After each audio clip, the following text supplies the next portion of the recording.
Alright guys, quick video for you. Just went to my local Home Depot and I was looking to buy the 3/8 Milwaukee M12 Fuel impact wrench.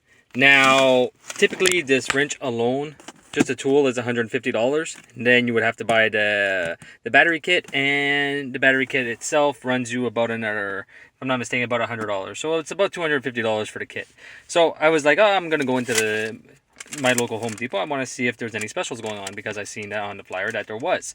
Now, the tag on the tool in the store was $150 for the kit on sale, and it was on sale again for $134.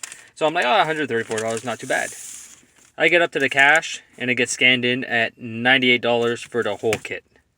Now, I'm just letting you guys know that there is a sale going on right now, and if you guys are looking for a 3/8 impact gun that is brushless for $98, it's a very, very good price. And I know people who have this tool and they've been using it for years with no issues whatsoever. So, just a quick video for you. Hope you enjoy.